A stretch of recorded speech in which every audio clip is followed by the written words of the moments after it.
Oke, baik. Bismillahirrahmanirrahim. Assalamualaikum warahmatullahi wabarakatuh. Selamat malam, Bapak Ibu dosen yang kami hormati, serta teman-teman sekalian.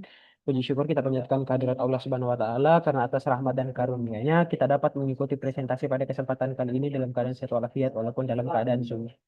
Malam ini, pada kesempatan kali ini, kelompok kami akan mempresentasikan dua uji statistik non-parametrik, yaitu uji Kruskal-Wallis dan uji Friedman. Kedua uji ini digunakan untuk menguji perbedaan antar kelompok, namun memiliki karakteristik yang berbeda. Uji Kruskal-Wallis digunakan untuk membandingkan tiga kelompok ataupun lebih yang bersifat independen, sedangkan uji Friedman digunakan untuk membandingkan tiga atau lebih pengukuran yang saling berhubungan antar pasangan atau berpasangan. Untuk memulai presentasi, saya persilakan pada Saudari Yunayla Halimah Fikri untuk menjelaskan konsep dasar, variabel, dan hipotesis pada uji Kruskal-Wallis. Kepadanya saya persilakan. Sebelumnya, perkenalkan kami beranggotakan 4 orang dalam satu kelompok. Yang pertama ada Kak Risa Putri Satsapida Eda Apakaka. Yang kedua ada Kak Agustia. Yang ketiga ada rekan saya Nail Halimah Fitri. Dan saya sendiri Muhammad Irsyad Ardanto Imran sebagai moderator yang akan memandu jalannya presentasi pada malam hari ini. Selanjutnya saya persilakan kepada Saudari Naila Halimah Fitri. Kepadanya saya persilakan. Baik, eh, sebelum memasuki olah data, kita akan memasuki tentang konsep dasar mengenai Kruskal-Wallis. Nah, uji Kruskal-Wallis ini merupakan salah satu uji statistik non-parametrik yang digunakan untuk mengetahui apakah terdapat perbedaan yang signifikan antara tiga kelompok atau lebih yang bersifat independen. Nah, uji ini itu menjadi alternatif dari one way ANOVA ketika data tidak memenuhi asumsi normalitas atau menggunakan skala ordinal. Nah, menurut Eidelisa DKK 2022, uji Kruskal-Wallis ini digunakan untuk menguji eh, hipotesis nol bahwa beberapa sampel independen berasal dari populasi yang sama. Dengan kata lain, uji ini bertujuan untuk mengetahui apakah terdapat perbedaan signifikan distribusi nilai di antara kelompok yang dibandingkan. Terus pada penelitian ini juga datanya yang digunakan terdiri dari tiga kelompok jurusan. Ada jurusan kedokteran, psikologi, dan teknik. Sehingga uji Kruskal-Wallis ini menjadi metode yang tepat untuk menganalisis apakah terdapat perbedaan skor stresnya akademik di antara ketiga kelompok tersebut. Boleh di next? Baik, adapun juga syarat-syarat uji Kruskal-Wallis, beberapa hal yang harus diperhatikan sebelum uji Kruskal-Wallis. Yang pertama itu ada uji Kruskal-Wallis ini merupakan uji statistik non parametrik yang digunakan sebagai alternatif one way ANOVA seperti yang saya jelaskan tadi. Terus yang kedua itu ada digunakan untuk membandingkan tiga kelompok atau lebih yang saling independen, mengetahui apakah terdapat perbedaan signifikan antar kelompok. Terus yang ketiga itu data yang dianalisis minimal berskala ordinal, namun dapat pula menggunakan data interval atau rasio yang tidak berdistribusi normal. Terus yang keempat ada setiap responden hanya berada pada satu kelompok sehingga pengamatan antar kelompok bersifat independen. Dan yang terakhir apabila hasil uji menunjukkan nilai P di bawah 0,05 maka terdapat perbedaan yang signifikan pada minimal satu kelompok dibandingkan kelompok lainnya. Boleh di next lagi. Dan terakhir ada variabel dan hipotesis.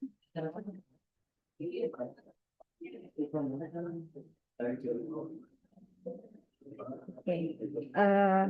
Variabel independen atau variabel bebas bisa disebut X. Ya, yang termasuk itu adalah jurusan yang terdiri yaitu psikologi, kedokteran, dan teknik. Sedangkan variabel dependen atau Y itu adalah skor stres akademik, yaitu skor yang diukur pada masing-masing mahasiswa dan akan dibandingkan berdasarkan jurusannya.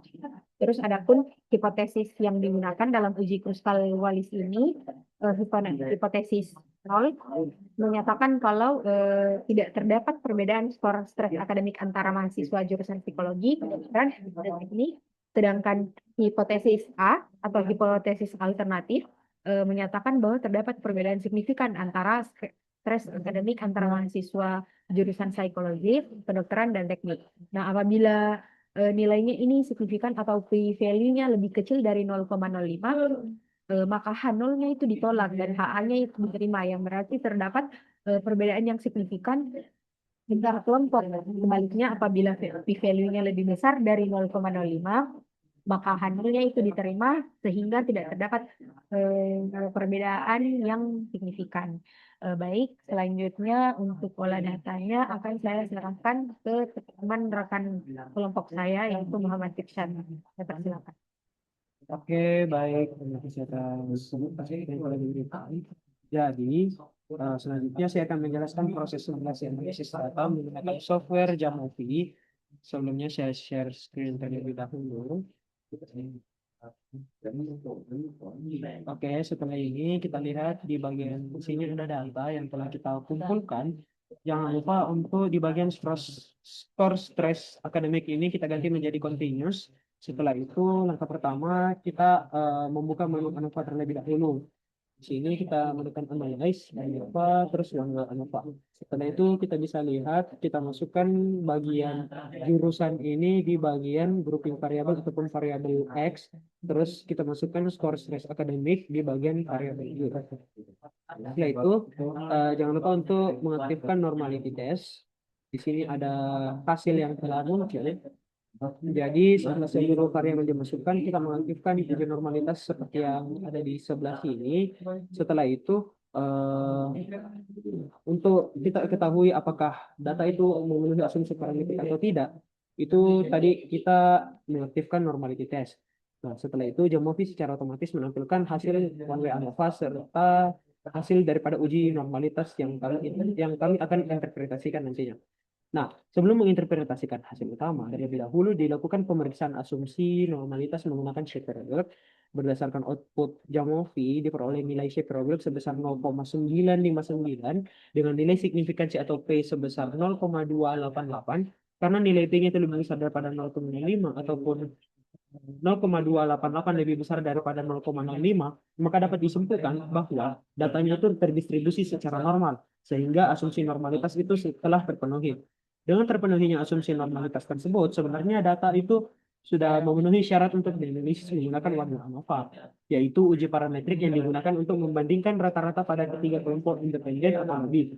Berdasarkan hasil one way ANOVA diperoleh nilai sebesar nilai F-nya itu sebesar 15,9 dengan derajat kebebasan ataupun DF sebesar 2 dan eh,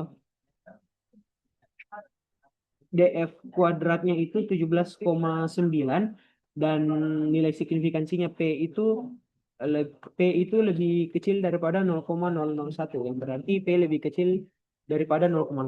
Karena nilai P itu lebih kecil daripada 0,05,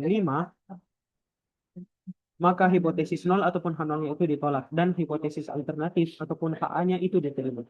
Hal ini menunjukkan bahwa terdapat perbedaan skor stres akademik yang signifikan antara mahasiswa jurusan psikologi, kedokteran, dan teknik. Jadi, meskipun berdasarkan hasil uji normalitas data telah terpenuhi asumsi parametrik sehingga dapat dianalisis menggunakan one way ANOVA. Pada praktikum kali ini, kami tetap melanjutkan analisis menggunakan uji Kruskal-Wallis. Hal tersebut dilakukan karena tujuan praktikum pada pertemuan ini adalah untuk mempelajari prosedur analisis menggunakan metode parametrik. Sehingga kami melakukan simulasi menggunakan uji Kruskal-Wallis sesuai dengan instruksi yang telah diberikan. Selanjutnya kita lihat hasil daripada uji Kruskal-Wallis terlebih dahulu kita buka di ANOVA. Selanjutnya ada Kruskal-Wallis one way ANOVA. Untuk skor stres akademik itu kita masukkan ke dependent variable ataupun variabel Y. Sementara itu jurusan kita masukkan kepada group variable ataupun di bagian variabel X. Setelah itu kita sudah lihat ada hasilnya di sebelah kanan yang ini yaitu Kruskal-Wallis. Oke, berdasarkan output Jamovi diperoleh nilai chi-square ataupun X kuadrat sebesar 17,1 dengan derajat kebebasan ataupun DF sebesar 2 serta nilai signifikansi P lebih kecil daripada 0,01 yang berarti nilai P-nya itu lebih kecil daripada 0,05 Karena nilai P-nya itu lebih kecil daripada 0,5, maka hipotesis nol ataupun hamilnya itu ditolak, dan hipotesis alternatifnya ataupun HA-nya itu diterima. Artinya terdapat perbedaan skor stres akademik yang signifikan antara mahasiswa jurusan psikologi teknik dan kedokteran. Hasil ini sejalan dengan penelitian yang kita temukan daripada Elisa dan kawan-kawan.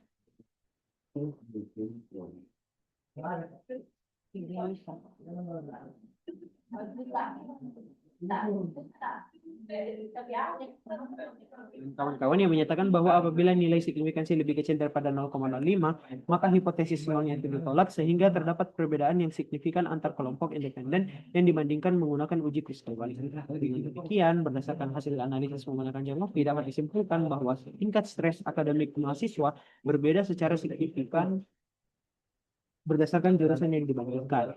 Berdasarkan hasil analisis, diketahui bahwa data memenuhi asumsi normalitas sehingga sebenarnya dapat dianalisis menggunakan warna alfa. Namun, karena tujuan praktikum adalah mempelajari analisis non-parametrik, maka dilakukan simulasi menggunakan uji kristal Wallis. Kedua analisis menunjukkan hasil yang konsisten, yaitu terdapat skor stres akademik yang signifikan antara mahasiswa jurusan psikologi, kedokteran, dan teknik.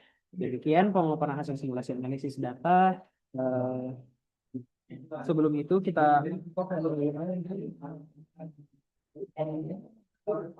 di bagian manual terlebih dahulu kita aktifkan di bagian post hoc. Oke.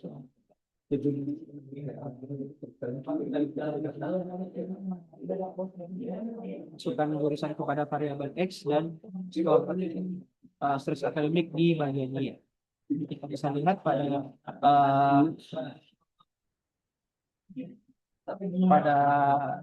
layar kali ini di bagian Jamovi ada hasil yang dikeluarkan yaitu post hoc test. Sekian, karena itu saja dari saya. Bagian saya yaitu dari kurs Kalwaris. Selanjutnya saya persilakan kepada kakak.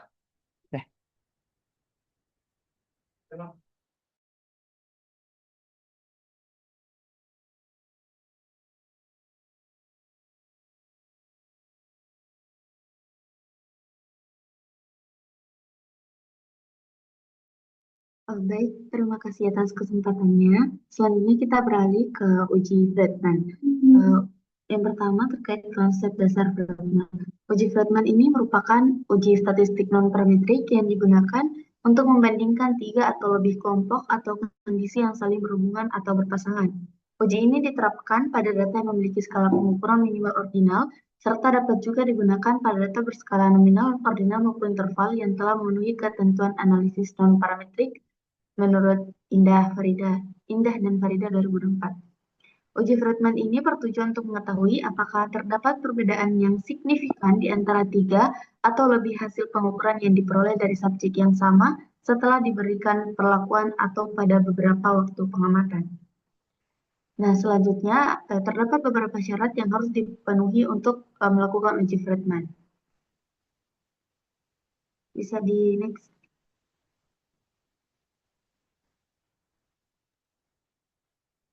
Oke, nah berikut ini syarat uji Friedman. Yang pertama, dijelaskan bahwa uji Friedman ini merupakan jalan parametrik yang menjadi alternatif ANOVA satu jalur apabila data tidak memenuhi asumsi statistik parametrik atau ukuran sampel terlalu kecil dalam Tanjung DKK 2023. Selanjutnya, uji ini digunakan ketika data berdistribusi tidak normal dan terdapat keterkaitan antara observasi dalam kelompok yang sama dalam Lukmaini DKK 2023. Syarat selanjutnya, data berasal dari sampel yang saling berhubungan atau relate sample. Kemudian memiliki tiga atau lebih kondisi atau waktu pengukuran. Dan syarat yang terakhir ialah variabel dependen minimal berskala ordinal. Next.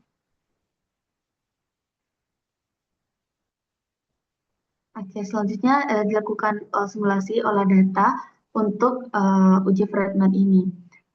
Nah, untuk variabel olah data yang akan kami lakukan ialah berupa variabel X-nya berupa waktu pengukuran, di mana waktu pengukuran atau variabel X ini terdiri dari tiga kelompok, yakni yang pertama ada sebelum atau T1, ada tengah T2, dan sesudah atau T3. Sedangkan untuk variabel dependen atau variabelnya itu adalah skor motivasi. Jadi di sini kita ingin melihat bagaimana apakah skor motivasi itu dipengaruhi oleh eh, waktu pengukuran eh, sebelum, eh, tengah, dan sesudah perlakuan. Kemudian adapun untuk hipotesisnya ada hipotesis nol, yakni tidak terdapat perbedaan pada skor motivasi ditinjau dari waktu pengukuran. Untuk hipotesis A terdapat perbedaan pada skor motivasi ditinjau dari waktu pengukuran. Baik, untuk simulasi atau olah data uji Fredman ini saya serahkan kepada Kak Risa.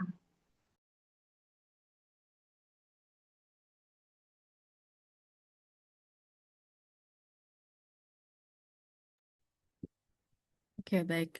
Selanjutnya kita akan melakukan analisis data untuk uji Fredman di jam office. Nah, sebelum lanjut, kita harus memastikan terlebih dahulu untuk datanya itu, dia itu untuk data 1, 2, dan 3 itu, dia Mr. Type-nya itu harus continuous. Nah, setelah itu kita bisa lanjut ke bagian analisis. Analisis kita klik bagian ANOVA. ANOVA exploration dulu. Exploration karena kita mau tahu dulu normalitasnya karena di rapid measure non parametric itu atau uji Fredman non parametric itu dia tidak ada pilihan untuk normalitas. Jadi kita ke exploration descriptive. Kemudian kita masukkan dulu ini ke variable kita klik tentang bagian normality Shapiro wheel dan kemudian kita centang juga standard of error mean-nya. Nah, di sini kita bisa lihat untuk signifikansi uji asumsi atau normalitas itu yang terpenuhi asumsinya itu hanya T2 dan T3, sedangkan T1 itu dia kurang dari 0,05 sehingga asumsinya tidak terpenuhi. Karena asumsinya tidak terpenuhi juga dengan sampel yang kecil, maka kita untuk melanjutkan ujinya itu kita perlu melakukan uji non parametrik dengan klik di bagian ANOVA. ANOVA kita ke non-parametric, bagian Rapid Measure ANOVA, Fredman. Kemudian kita masukkan datanya ke measure, T1, T2, dan T3 ke measure. Kemudian kita klik deskriptif untuk melihat mean-nya, descriptive plot, dan juga pairwise comparison Darwin Conover untuk melihat post hoc-nya. Nah, pertama, kita lihat dulu Fredman. Di Fredman ini kita bisa signifikansi itu kurang dari 0,001. Dengan chi-square-nya itu 60, nilainya 60. Nah, di sini kita bisa lihat bahwa ada signifikansi yang, ada perbedaan signifikansi yang, ada nilai signifikansi itu eh, kurang dari 0,005. Kemudian kalau kita lihat dari pairwise comparison Durbin Conover, kita bisa lihat antara perbandingan antara data sebelum dan pada saat atau T1 dan T2 itu kurang dari 0,01. Begitupun dengan perbandingan-perbandingan yang lain antara sebelum dengan sesudah dan pada saat pengukuran dan sesudah. Jadi signifikansinya kurang dari 0,005. Kemudian kalau kita lihat deskriptifnya, demand-nya di sini, dia itu meningkat antara T1, T2, dan T3. Dari 60 ke 68, 68 ke 81. Kalau kita lihat deskriptif plotnya itu, kita bisa lihat bagaimana titiknya ini, dia meningkat secara terus-menerus. Jadi konsisten dia proses peningkatannya. Tidak tidak naik, kemudian tidak turun. Dia meningkat naik ke atas, seperti itu. Boleh di share screen lagi PPT-nya, tolong.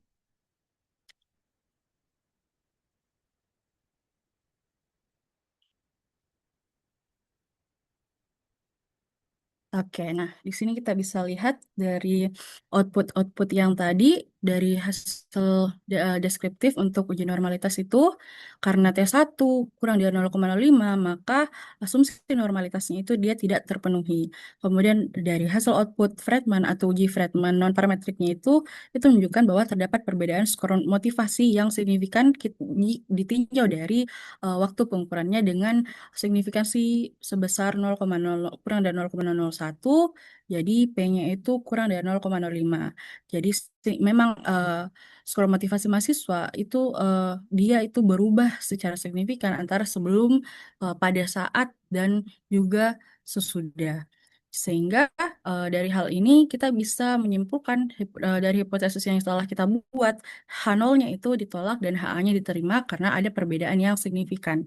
Kemudian dari pairwise comparison atau dari pairwise comparison carbon conover untuk post hoc-nya itu kita bisa lihat dari perbandingan-perbandingan antara sebelum dan pada saat, sebelum dan sesudah, pada saat dan sudah, itu dia signifikansinya, nilai signifikansinya sebesar 0,01, yang mana berarti P kurang dari 0,05, bahwa memang ada perbedaan yang signifikan.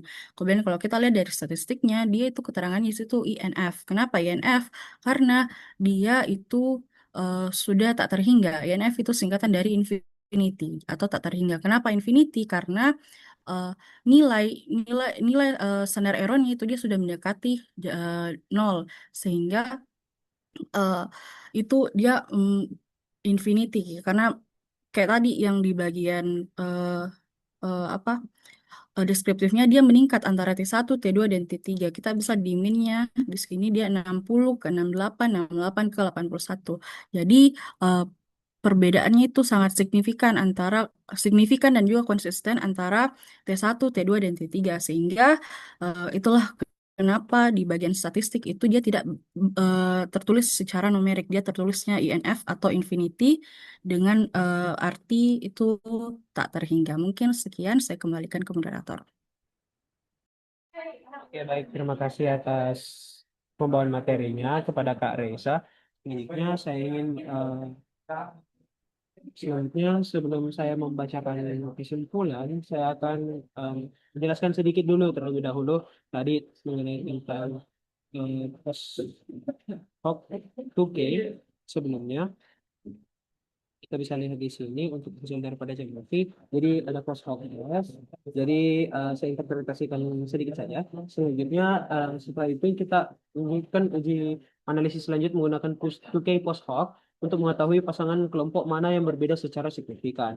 Hasilnya menunjukkan bahwa semua pasangan jurusan memiliki nilai signifikansi kurang daripada 0,05, yaitu jurusan psikologi dengan teknik sebesar 0,033, jurusan psikologi dan kedokteran kurang dari 0,001, dan teknik dengan kedokteran sebesar 0,003. Karena seluruh nilai P lebih kecil daripada 0,5, maka disimpulkan bahwa masing-masing jurusan memiliki rata-rata skor stres akademik yang berbeda secara signifikan. Oke, terima kasih. Sampai sini saja pemaparan dari baca kami mengenai uh, uji Kruskal Wallis, uji Kruskal-Wallis, dan uji Friedman. Seluruh konsep, interpretasi hasil, serta contoh analisis yang telah kami sampaikan mengacu pada jurnal ilmiah dan referensi akademik yang tercantum pada slide daftar pustaka ini. Kami berharap materi yang kami sampaikan dan sajikan dapat memberikan pemahaman mengenai penerapan kedua uji nampar tersebut menggunakan aplikasi Jampi. Terima kasih atas kesempatannya, Bapak, Ibu dosen, dan teman-teman sekalian. Demikian presentasi dari kelompok kami mengenai uji Kruskal dan Friedman. Sekali lagi, semoga materi kami sampaikan dapat memberikan pemahaman mengenai penerapan kedua uji non parametrik tersebut dalam analisis data penelitian. Kami mengucapkan terima kasih atas perhatian Bapak Ibu dosen serta teman-teman sekalian. Apabila terdapat pertanyaan kritik maupun saran dengan kami dengan senang hati untuk menerima dan mendiskusikannya bersama. Wassalamualaikum warahmatullahi wabarakatuh. Waalaikumsalam warahmatullahi wabarakatuh.